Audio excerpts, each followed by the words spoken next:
All right, guys, today on the show, we will be breaking down Lon versus Marc Bernardin is the Professor's debut, while Marc Bernardin gets his second official match in the Schmoedown. And now we will also be talking about one of the biggest matches in Schmoedown history, the Star Wars Fatal 5-Way. There are so many competitors, and obviously one came out being dominant. And we'll also be talking about Ken's situation with the Lions Den. What is going on with that? And we'll also be breaking down what could potentially be one of the biggest matches of the year in Blofeld's Cat versus Nerds Watch. Keep watching.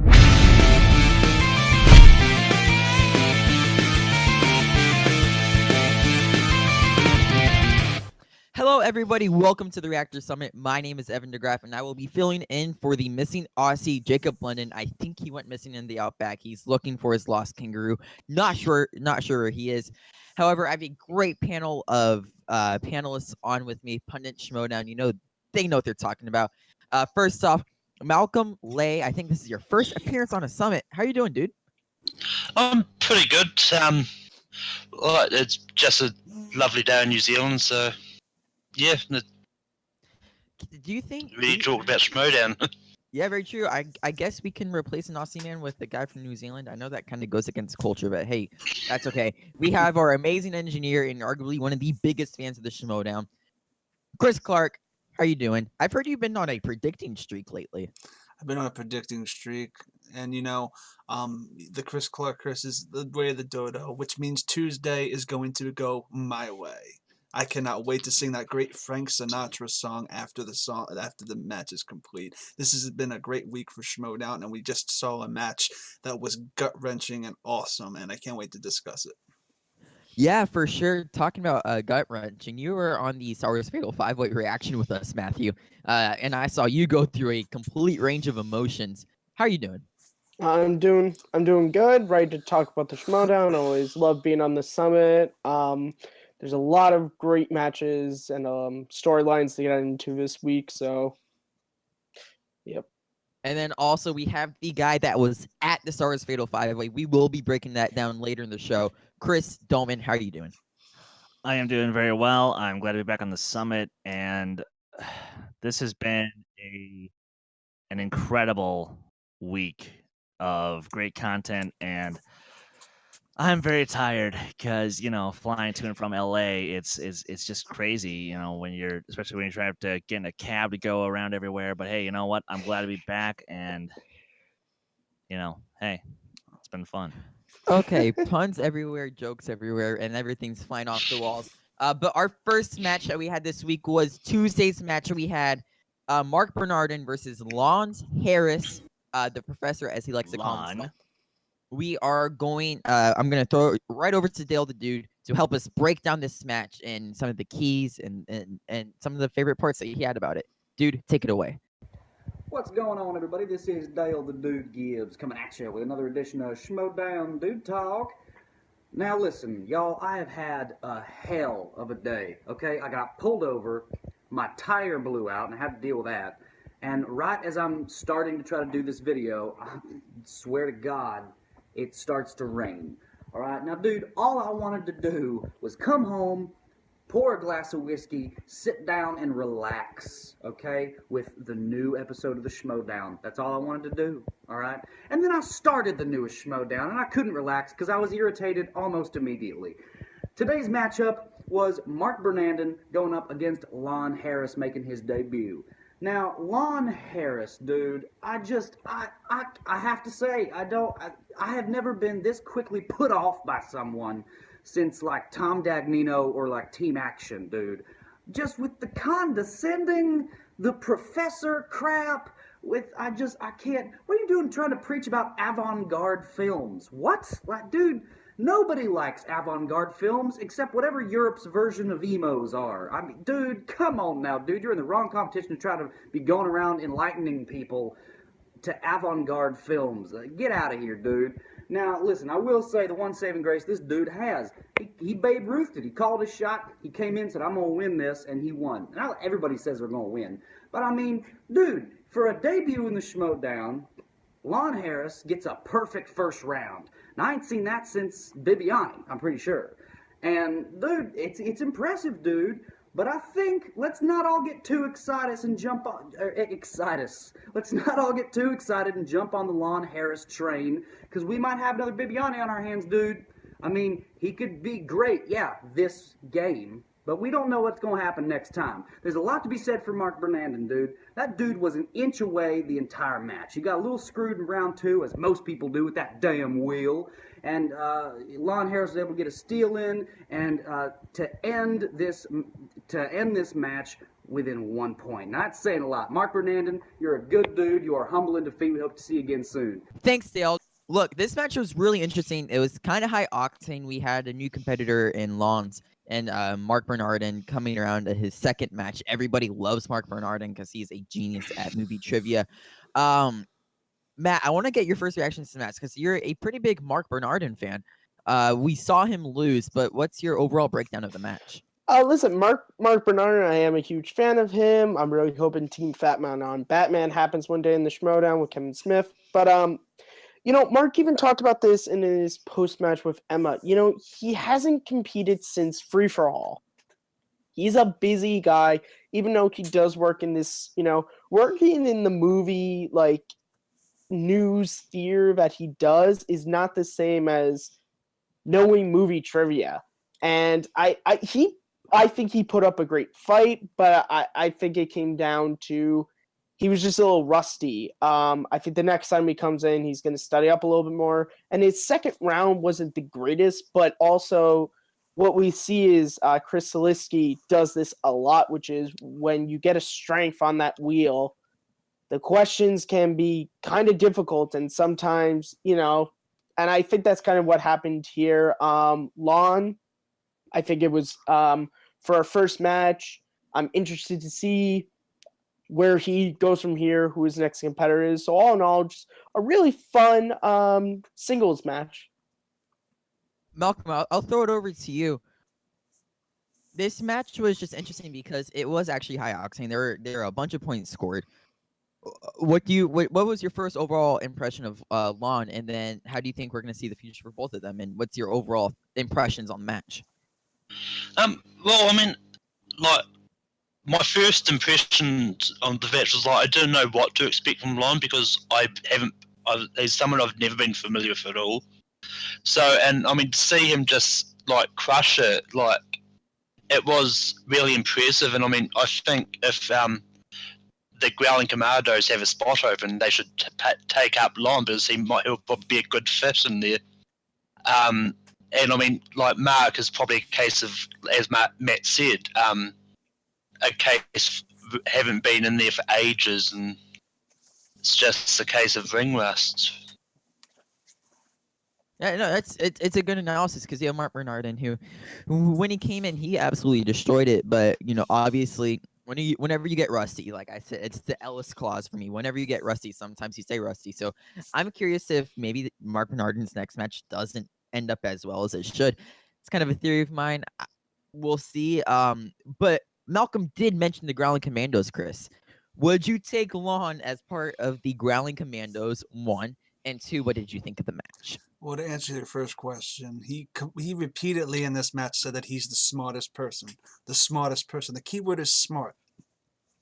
The tagline for the Growling Commandos is, "We are smarter than you." Lon, I would happily, and I haven't won this in a while, I will happily salute him as a Growling Commando. Whoa. Yes. Anyway, because he won to, and against Marc Bernardin, who is a force to be reckoned with. And Marc Bernardin, this was probably his worst match. He's had 3. He's had the free-for-all, his first match, and this one. He still was pretty solid through and through. He was probably just a bit, like, he hasn't been on a lot of matches, so he was kind of probably a little flaky a little bit. In terms of his skill, he probably, with more experience, will become a Bibiani, a really good Bibiani. So look, this match was awesome. The personalities were great. Do not say that he's a choker, Matt. But look, Marc Bernardin was fantastic. Lon was fantastic. This was a great match. Yeah, it was. Chris, Doman, I want to get your quick analysis, your breakdown on what you thought of, 1, the new competitor that came in, the Professor, and potentially Marc Bernardin going down a slippery slope. Okay, well, first off, Marc Bernardin is not going down a slippery slope. The thing is, Lon, we've all just underestimated how good Lon can do in these matches. I actually had the pleasure of meeting him while I was over there in Burbank, and I gotta say, the dude absolutely knows his stuff. None of us can really properly take a wild guess as to how skilled this guy actually is at movie trivia knowledge. So, and to be fair, Marc Bernardin knows a crap ton, and he got his strength in round 2. It was just that round 3. That's what can screw a competitor sometimes. And now, I do have one thing I'd like to say though, Lon. How did you not know it was chess? How did you not know it was chess? Thank you, Bro. In round 2, he had the thing question, and the answer is chess, but he said Pong. It's like, really? Pong? Oh, well. Kurt Russell was playing it. Come on, man. It sounds like a sad story to you guys. But we're gonna move on. Look, the overall analysis is it was a good match. It was a good match that we all thoroughly enjoyed. They're good entertainers. They're pretty decent on the mic, and they'll of course get better because that's what happens. Look at Rachel Kutching, you know. They'll get better on the mic. They'll become someone else, and I'm very interested. I really want Lon back on, and I really want to see Marc Bernardin back on. But the next time I want to see Marc Bernardin back on, I for darn sure better see Kevin Smith. That is one people on the Schmoedown that I'm like shocked that he hasn't gotten on yet, but I can understand. But we're gonna move forward. We're gonna talk about arguably one of the biggest matches of all time. It didn't really resonate how big this match was until about today. We're recording this on a Saturday. But really resonate with me like how big this match was. We have the Star Wars Fatal 5-Way. And this has many implications because the winner of this is going on to take Ken Napzok at the Schmoedown Spectacular.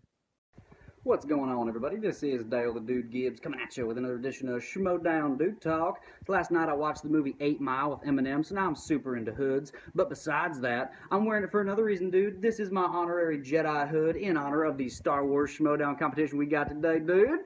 5 contenders, the winner of which would go on to play the reigning Star Wars Schmoedown champion, Ken Napzok. I'll get to you later, Napzok. Now, we've all seen Sam Witwer contend with Star Wars before, dude. This dude is a robot of Star Wars trivia, dude. So I think we all pretty much figured Witwer was going to take this match, but I don't think any of us counted on how damn close this thing was going to be, dude. I gotta give it up to 2 dudes in this match, man. Alex Damon, Joseph Scrimshaw. These 2 dudes are true Jedi Knights, man. They made this a hell of a game, tying themselves up in round 3 at 28, forcing Sam Witwer to hit his final 5-point question to win the match, dude. And this is when the active living force came into play. This could have only been the Force, dude, because the answer to Witwer's question was Captain Nita. An answer that has been a thorn in his side before at Star Wars Celebration, dude, when he lost to Ken Napzok because he couldn't pull Captain Nita for the answer, dude. And now, all this time later, the answer that would allow him to play Napzok again is Captain Nita, and he pulls it, dude. I mean, this had to be the Force, because there has to be heroes to defeat villains. And I never thought the day would come when I would have to call Ken Napzok a villain.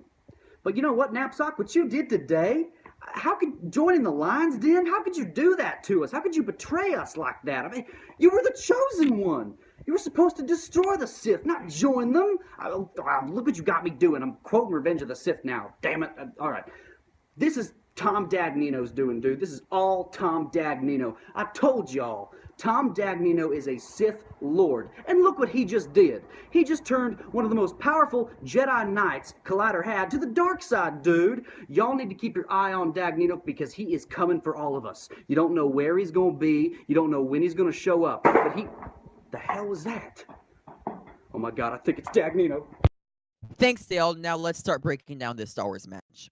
So our competitors were Sam Witwer, one of the biggest personalities when it comes to voice acting in the Star Wars community. He has his own Twitch stream. A lot of fans know about him, and a lot of fans love him.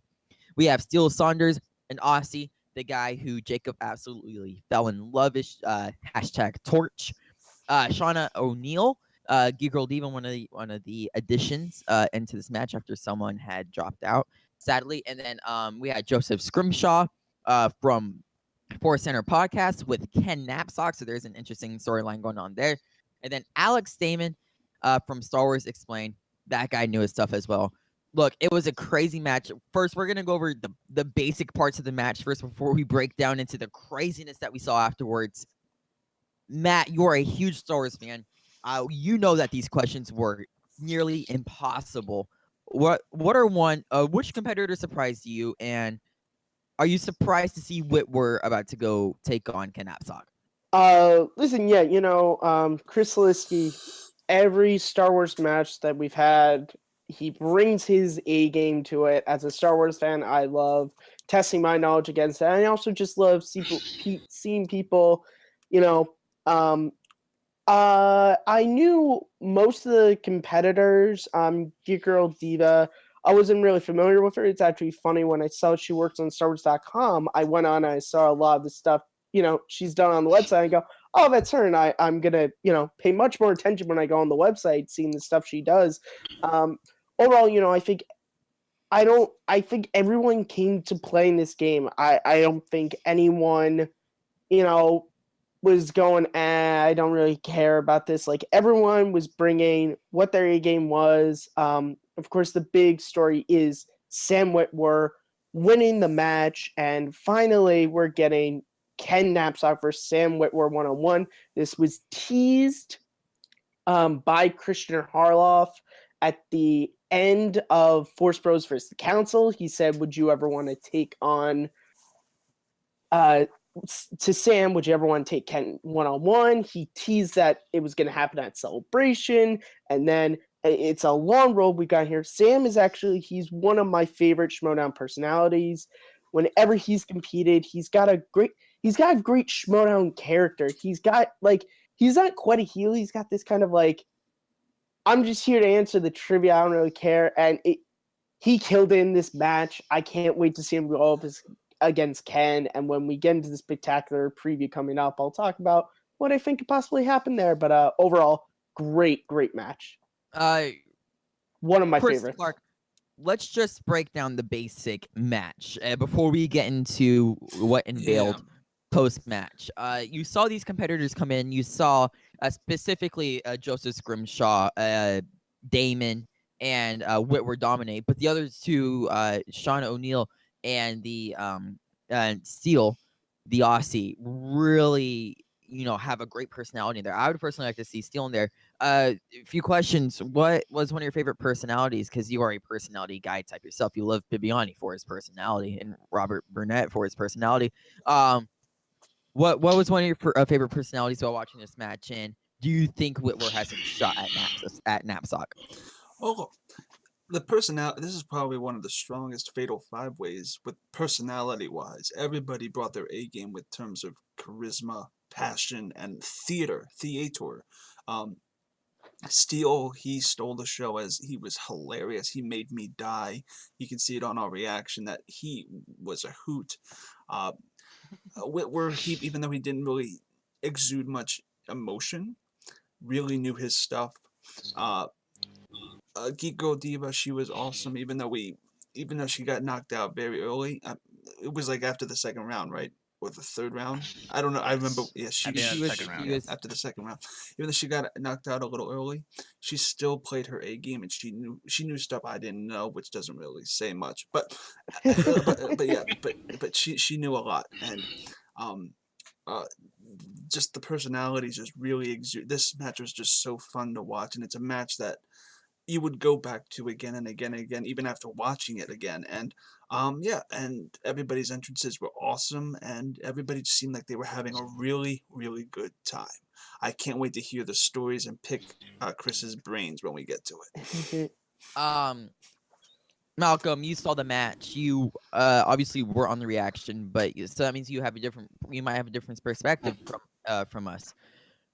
One, what were your overall impressions of this insane 5-way, and are you surprised by the winner, or do you think someone else could have had a decent shot at winning as well? Well, I mean, I'm not surprised by the winner because, like, everyone knows that Sam is really hard to beat in any I think Star Wars. So I think it's safe to say, like, a lot of people had him as the winner. I mean, I didn't know what to expect for the other ones because, like, I've only really heard of Scrimshaw because he's been on Jedi Council a few times. The others, I've probably appeared various times that I've already glanced over them. But I mean, the one thing I was probably disappointed in is probably the entrances, because I mean, like with the amount of editing that they've done on the entrances, they could have done a lot of like lightsaber effects and stuff, but all the entrances just pretty much basic and usual. So I mean, that's probably the only thing I was probably disappointed with myself. That's completely fair. Doman, you were obviously there live. You saw the entrances. But what were your overall impressions of the match? And showing how dominant Whitworth was, do you think he has a chance to beat Ken? Which we will break down in a quick second, that Ken Napzok situation. Oh boy. Oh boy. Oh boy. Now because I was there watching it live, it, you know, obviously I don't care if all they do for their entrances is just do a Dan Myrtle and just walk out and sit down. Like, you know, they could have break danced, they could have done whatever the hell they wanted. I didn't care. I was there to see it live. I was there to experience this atmosphere of hype and amazingness, and I was able to actually look at Christian Harloff as he is, you know, saying, "Ladies and gentlemen, it's time for the movie trivia Schmoedown." I heard you Like- doing that, by the way. Oh yeah, You no, may not have heard you. dude, are you kidding me? I was screaming at the top of my lungs. That's why when I came back, I didn't have a voice. But you know,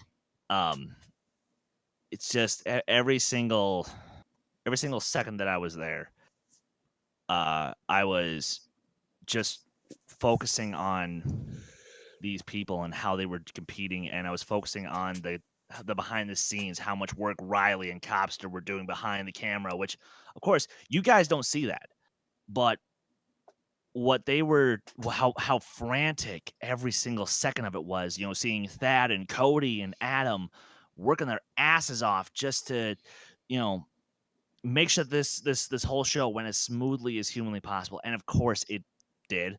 But I do also have to say, I got every single one of those answers correct. So I could have taken Sam. Just saying. Potentially. But before we knit your brain and figure out all the little details about your experience at the at the Star Wars 5-way, let's talk about this Ken Napzok situation. So at the end of the match, Harloff keeps Whitworth at the table because he wants to bring Ken Napzok out to talk to them, have a bit of banter, you know, get some juices going. All of a sudden, we hear that the Tom Dagnino music. Tricky Tom Dagnino. He comes out with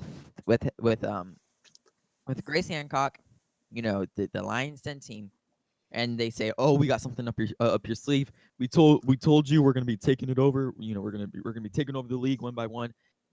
All of a sudden, Christian's like, "Get out of here!" You hear this music come around. Someone in a robe in dark. All of a sudden, the hood pulls up, and who is it? It's the one and only Ken Napzok. At that time, officially joining the Lions Den and being part of the Lions Den. Now, this is the interesting part. They don't take any questions. They go offset. Rachel Cushing runs after Ken Napzok, and we now have the situation of what is going on. Now you keep breaking it down even more. There's a scene right after Christian Marc. Look, Christian and Marc, this match really quick, they killed it. They nailed, their jokes. Probably some of the funniest I've ever heard during the match. It was amazing. And then they said, "All right, Christian's like, you guys better stay around for the rest of this match. It is insane." Video, I think he said. And then all of a sudden, we get a conversation between Rachel Cushing and Ken Napzok, where allegedly, by Ken Napzok's word and Rachel Cushing's word, she has convinced him to fight Blofeld's cat in a way to take down the Lions Den as Nerds Watch versus Blofeld's cat. Now there are so many questions into this because this Blofeld's cat match is on Tuesday. Are the Nerds Watch even playing? Is this all a thing to take down Rachel Cushing? Is this all a thing to boost Ken Napzok's ego? What is going on here? Doman, you were there. You saw, Napzok in the hood live. You saw the fog and the lights everywhere. Obviously, you reacted like you're going insane. However, what do you know, and what was your first reaction to the experience? You were the chosen one! It was said you would destroy the den, not join them! Bring balance to a Schmoedown! Not leave it in darkness! You were our brother, Ken! We loved you! I legitimately did that after everything was done, and literally Robert and Vanessa and Daniela from All the Belts, they were just cracking up. And Ken did he did hear me do that little monologue, and he gave me the most wicked smile. That son of a bitch. That son of a bitch. But it was amazing, and I was legitimately hurting a little bit, but god damn it, I can't say it doesn't make sense. What else would Tom do but grab the most shining white knight and drag him down to his level? In a sense, Dagnino is the Joker, and now he has his Two-Face. And it breaks my heart. Is Mike Kalinowski still Batman?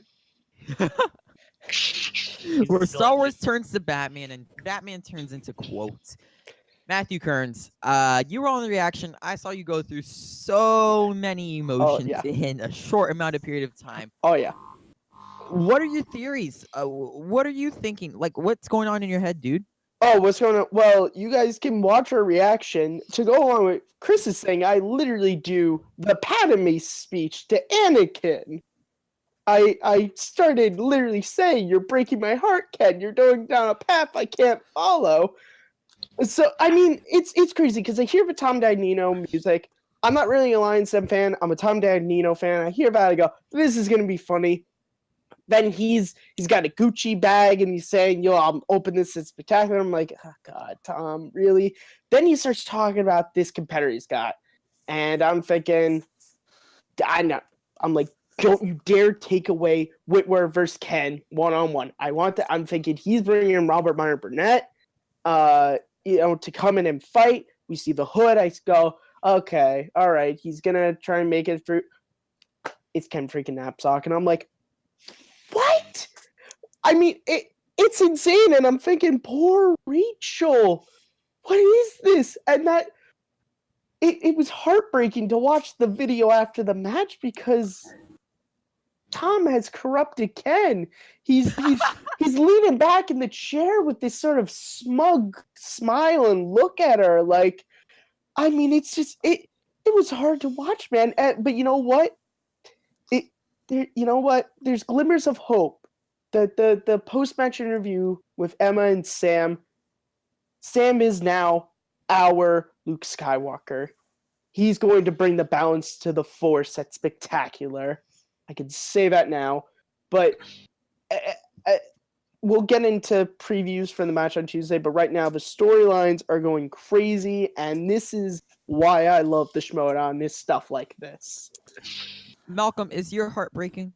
Or where is your head going, dude? Like, I haven't really talked to you about this, so I'm curious. What are your overall impressions? Yeah, well, like when I was watching it, I sort of was like, what the hell? I was like, I didn't know what to think, and there's like, there was Ken is like, oh shit, because I mean, I wanted the Nerds Watch to get back together, like, and so I mean, I don't know where that's going. I mean, like, part of my theory is going to lead into the match when we talk about the match coming up on Tuesday, so I'll leave that till later. But I mean, it's really hard. Like, I could never imagine Ken going there. But I mean, as we know, he lost the smell, so maybe Dagnino just said the right things to convince him to go over to the dark side. So, Oh, you guys are calling it the dark side of the Force. That being said, Robert Burnett is on the dark side of the Force, Clark. Do you agree with that, or is Ken going to the place where you want him to be? The Lions Den are building up their credibility. They originally were a guy in a mask, a guy from Edwardia, not Edwardia. What's it? Ecuador. Ecuador. JT is from Ecuador. Oh my god. Little do we know, the dude's from Ecuador. Oh no! To all of our Ecuador fans, we apologize. And Chris, as the Lions' Den credibility grows, Chris Clark's drops. Okay. What I was about to say was, Evan. Boy. Okay, look. The Lions' Den credibility keeps growing, and it keeps growing and growing and growing.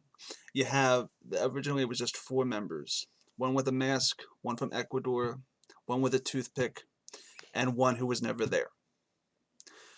Then they dropped the one who was never there, or he left actually.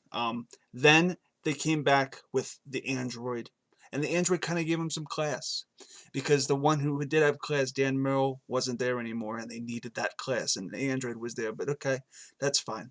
Then they got Robert Meyer Burnett, and forced me to become their liege. And look, the fact they have Ken now gives them that credibility, because now Robert and Marc fit in with them, because Ken has their kind of spunk and their charisma and their personality. That JT Snyder and Finstock are great. They have great personalities, but their personalities don't necessarily mesh Ken and Draco and Rob.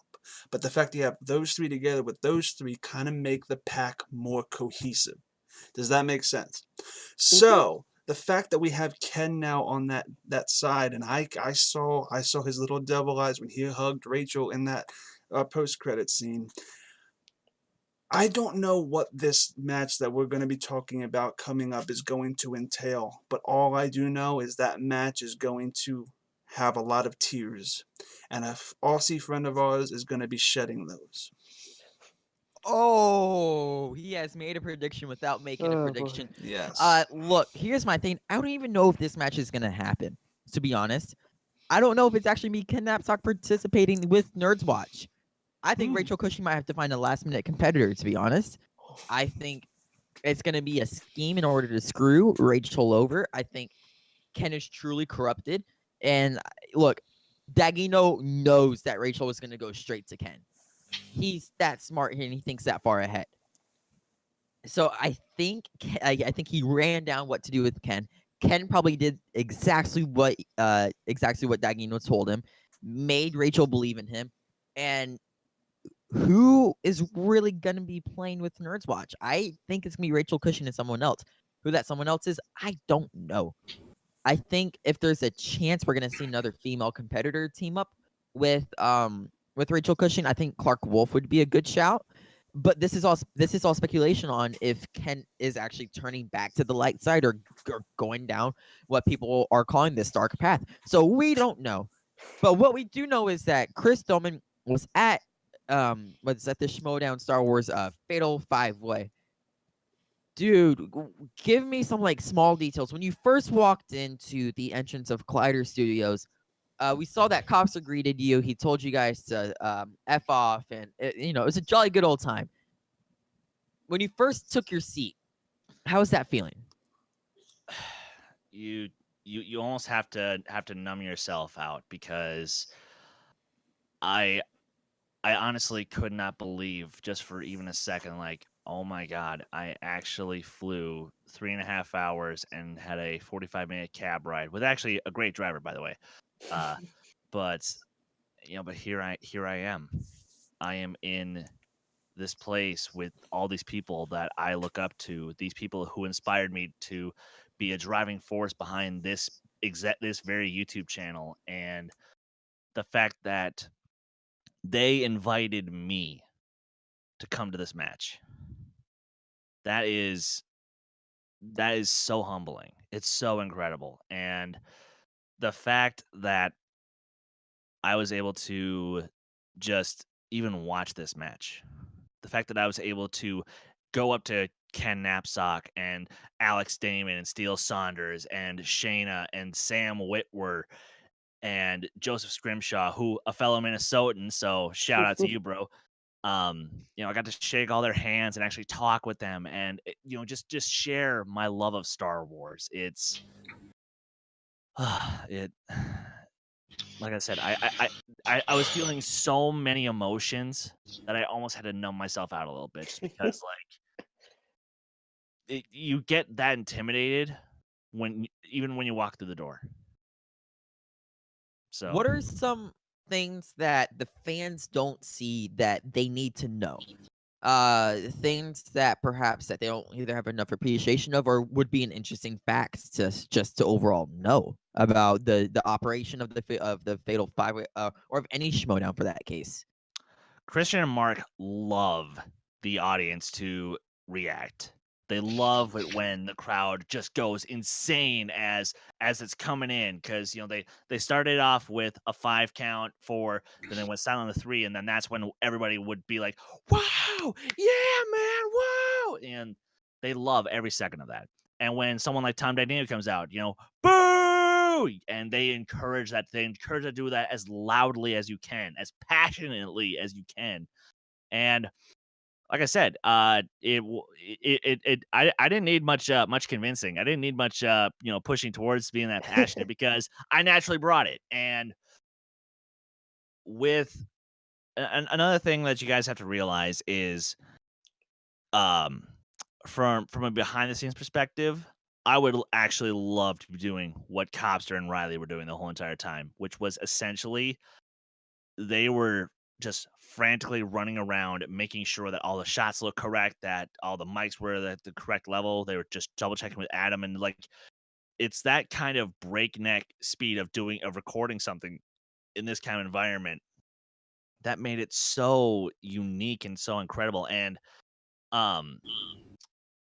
what I also thoroughly appreciate about it is just the amount of work that, again, Thad, Cody, Adam were all doing behind the scenes. I mean, like the music that all the people come out to, like they play it in the studio, so that way people have their cues right and whatnot. And sure, then they'll do it in post later. But it, oh my God, it's very difficult to describe everything. But like I said, there was something. I'll say it as beautiful chaos. Beautiful chaos, as all of us can imagine it to be. Post-match, let's talk about that. In pre-match as well. What were kind of the feelings in the room and post-match, with everything that happened with Ken? What was the buzz? What were you guys saying? You guys were probably even talking to Ken afterwards. What was the mood, and what was the frantic level? The mood was shock, and the mood was sadness, and the mood was anger, but it was mostly hype, because all of a sudden now we were just like, oh my God, now we can't even imagine how crazy spectacular is going to be. We can't even imagine, because and sure, and look, guys, obviously this is a show, so understand it's not 100%. It's an exaggeration of reality.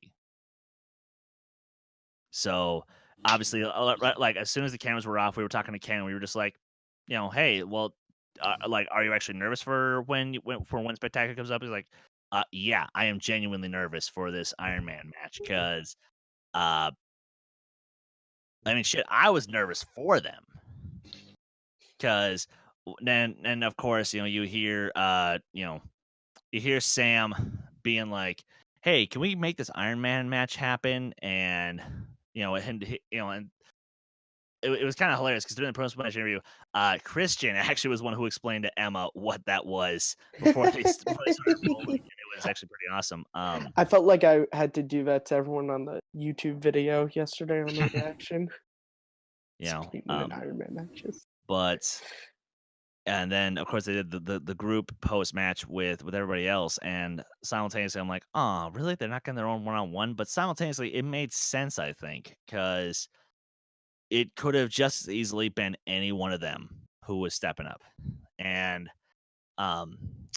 actually, and a funny thing, I was talking to Alex when we were all getting drinks and doing karaoke afterwards. Which, by the way, I met Jeff from Whose Line Is It Anyway at the bar there, which was incredible. What? Yeah. I've waited a little bit to be able to say that, but and I was asking him like what was going through his head just even from during the pre-match stuff, and he's like, dude, okay, I used to be a wrestling fan, but I have no idea what the hell I'm doing trying to do this. And it was kind of amazing. Like, cause sure, he's a Star Wars fan, but not so much on the wrestling, which like that I have to remember that. Not every person who comes into the space is a huge wrestling fan. They're more here for the trivia, but they're drawn in by the wrestling aspect to it. So, yeah, it was insane. All right. Before we wrap up this little thing, is there anything else that you think is really interesting about the Collider set, or the way how the matches run, or anything behind the scenes, or just anything that the fans should know? Something that the fans should know is they really don't stop as often as you guys might think. Like, sure, they stop at the end of each round just to maybe, put the wheel in or take the wheel out. But like, to be fair, it's usually recorded with that pace. Like, unless it's, when they do, and now we're going to take it to, X, Y, and Z, and here's what they have to say to each other. Like, they'll pause for 2 seconds and then back in, like it's nobody's like they don't have to worry about it. But I mean, outside of that, like it's kind of amazing how the whole thing just kind of it does move at that speed. Kind of like what we did when we had the Roll One Movie Trivia League here on the channel. Like how sure we shoot the pre-match interview first, and then we just do the match normally, and then sure we take 2 seconds to pause in between saying, and now here's X, Y, and Z. Here's what they have to say to each other. But, yeah, it can be very hectic. So you have to be able to keep up. You have to make sure you stay, you stay with what's going on. And sadly, heads up for anybody who wants to go to one of these Schmoedowns in the future live. You can't do whiteboards. You can't do paper. It just don't do that, and don't even think the answer. Don't even think about trying to mouth it, trying to say it out loud, whisper it, because trust me, I wanted nothing more than to just scream every single answer as loud as I could, because yeah, I fucking knew them. Oh well. maybe one of these times, Coach Harloff will just let me try. Thank you very much, Chris. I really appreciate that. It's always cool to get to see an insider's point of view of someone who has seen it live there. I think it's important for fans to understand how much work goes into it and all the different integral aspects that we don't see. But now we're going to jump into the only match next week that we know of it being Nerds Watch, as I'm going to call it, versus Blofeld's Cat. Matt, I hope you can be my Ellis and hopefully answer these questions here. What is going on with next week's match? There's so much. so many different moving pieces. What's gonna happen? There's a lot going on. So what we have here is Nerds Watch and Blofeld's Cat, two really good teams. I think Blofeld's Cat hasn't quite had the opportunity to show what a great team they are. Robert Mario Burnett, Marc and Draco, I think, are a great team up. We've already seen that, Ken and Rachel are a great team. Here's my thing. I will never say that a match is going to be rigged or whatever, but Tom's a tricky person, which is why I got a feeling like, Tom's going to take Ken out partying the night on Monday night, and Ken's going to be like half asleep in this match or something, because we know, he'll take it to like one of those Drake party boat music video things that, Tom works on. With Drake. Or Tom's going to pull Ken and be like, he's Lion's Den, Rachel, if you have to join the Lion's Den or Ken can't be your partner, she's of course not going to join Lion's Den, and then she has to find another partner. Like, there's so many things that could happen. And that's why I'm so excited that I have no clue. If we do get Ken and Rachel versus Marc and Rob, this is going to be an insanely good match. I know that. Can it be Tuesday already, please? Doman, this was a match that you're not at. This is a match that you have some mystery to. What are you thinking going into the match, and what are you expecting out of it? I don't know what to think. I honestly don't know what to think. Like, okay.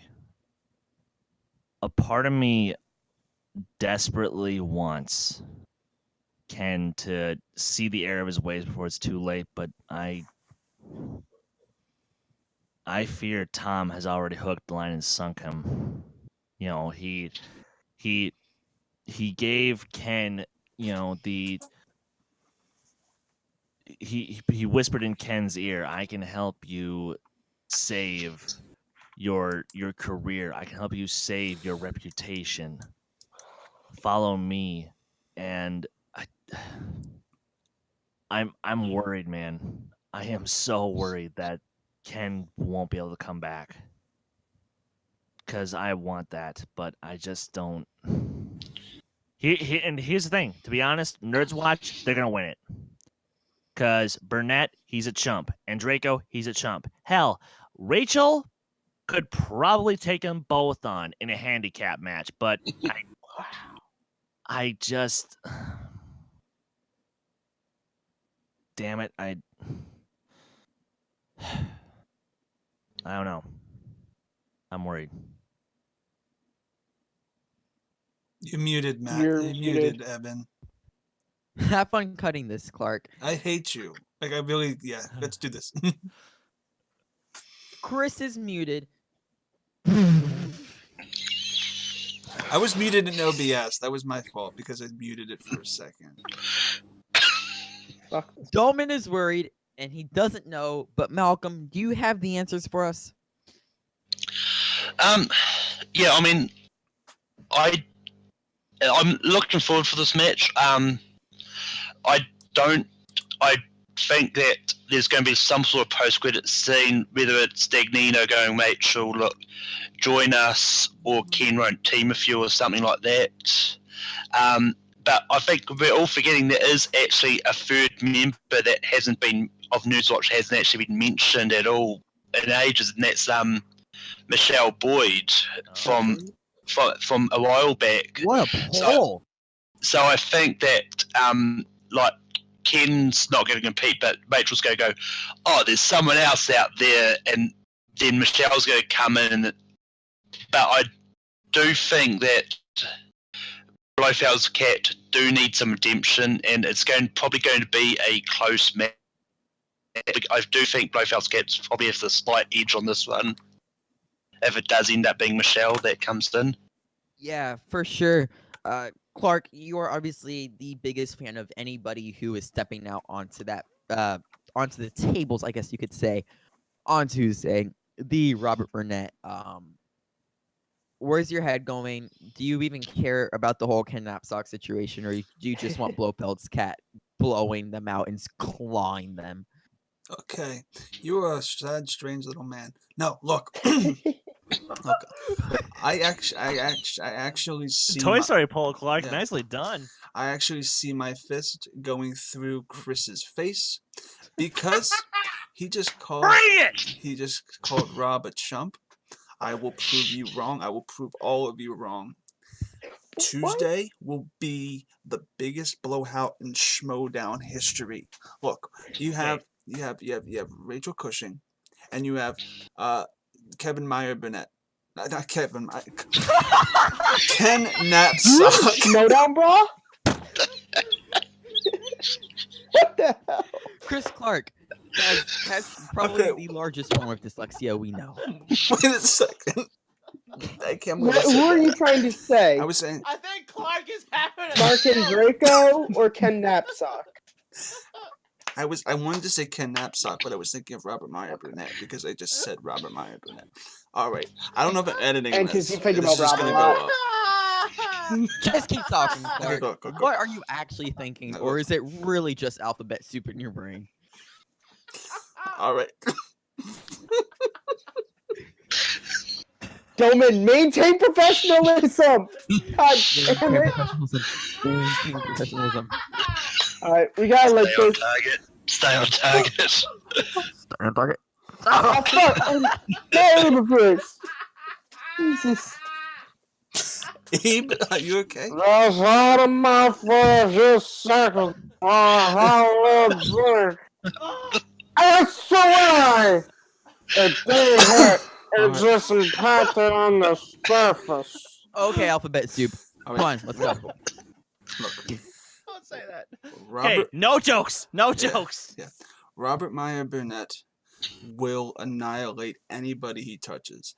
Nerds Watch doesn't stand a chance. Whether or not Nerds Watch is Ken Napzok or and Rachel Cushing, or if maybe Ken drops and Rachel just maybe does a 1-on-2.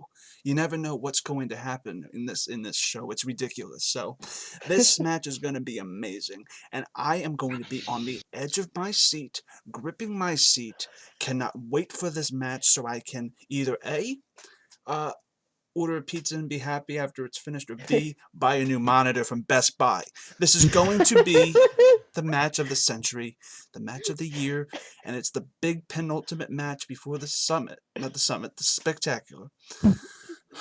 Goodness gracious, I am on fire tonight. But look, this is going to be the penultimate match, and it is going to be worth the wait, and I cannot wait till Tuesday. I'm gripping my claws. It's going to be amazing, and Blofeld's cat is going to win. No, Blofeld's cat is absolutely gonna blow. I'm just kidding. I have no clue. It really depends if Rachel Cushing has Ken Napzok with her, or if she's stuck by herself, or if Michelle Boyd comes with her. Or my theory, Clark Wolf finds another teammate. And I think this is something that we're gonna see. We're gonna see. We're actually gonna see Ken Napzok walk out with Blofeld's cat, with the whole Lions Den crew, and we are going to be seeing Clark Wolf and Rachel Cushing making up their Nerds Watch. That's my theory. I'm probably wrong, but I think something along those lines is going to happen. I think Tom Dagnino has completely corrupt Ken Napzok, which I'm okay with, but I'm interested to see to see what's going to come up next, and that's going to wrap up today's summit. First off, I want to thank the people that were here. Malcolm, this was your first summit ever. Where can the people find you? You can find me all over the Take 3 things, and coming up this week, I've got a movie Battlegrounds match in which I face Evan. Then that should be a very interesting match, and I'm on Twitter at Malcore. That's Malkore. That's it. All right, thanks, Malcolm. We're gonna throw it over to the man that was at the Star Wars Fatal 5-Way himself, Chris Doman. Where can the people find you? You guys can find me on Twitter at my band Last Shot Redemption at LSAR Band MN. I'm releasing a new song next week. Look forward to that. You guys can follow Take 3 Productions on Twitter and Instagram at Take 3 Trivia. You guys can follow me at Letterboxd and Stardust at Chris Take 3. And since we're plugging stuff that we're doing in our spare time, I have a match against my old friend Robert Parker in the There'll Be Trivia singles tournament. Very interesting. Best of luck, Robert. Very interesting. Matthew Kearns, you came on, you gave your opinions, and I appreciate you for that. Where can the people find you on Twitter and the other places that you want to plug? Like your awesome show, too. You guys can find me giving my opinions on the Schmoedown and bothering the competitors on there all the time. At Kearns_Matthew. You can find me on my YouTube channel, MattMovie611. I do movie reviews as well as fan-made trailers and other things. And on Take 3, I host the Movie Fandom Show. The last episode of the year, a video essay on It's a Wonderful Life, went up this past week. So check it out. You check it out, and we also have Doc Ock himself, Alphabet Soup. I gotta keep adding these nicknames and just keep going with you, Clark. But I'd like to thank you for engineering and editing the show today. Where can the people find you? You can find me dying in a hole because of all the cuts I have to fucking make. But look, you can find me on Twitter and Instagram at ChrisClark8788. Those numbers mean nothing. You can find me here on Take 3, hosting Suddenly Soundtracks, the show where we dissect a movie musical and judge a movie solely based on the soundtrack that it provides. You can also find me on Family Game Night, messing everything up and being a disaster. And it's all good. It's all great. It's all fun. It goes late now. It's at 11 p.m. on Fridays. That's real cool. And then you can find me on YouTube at No Man's Land Entertainment. Bada bing, bada boom, pacha, pacha, pacha. Merry Christmas. I swear he does not hate us. I swear. But I'd like to thank Jacob London today, the man, the Aussie, who is not here, for letting me host today's show. I really appreciate it. That being said, you guys can find me at EvanderGraph15 on the Twitter. And check out the political/news show that I do with Jacob London, actually, called R2 Cents, that comes out Monday, 3 p.m. EST. And check out the live show. We always have some great stuff coming up, and that's on Friday, Late Night with Take 3, Friday nights, 8:30 p.m. EST. Make sure you guys check that out. And I'd like to thank the whole panel, for Chris Stoneman, for Malcolm, for Chris Clark, for Matthew Kearns. I'm Evan DeGraff, taking over for Jacob London. Take care.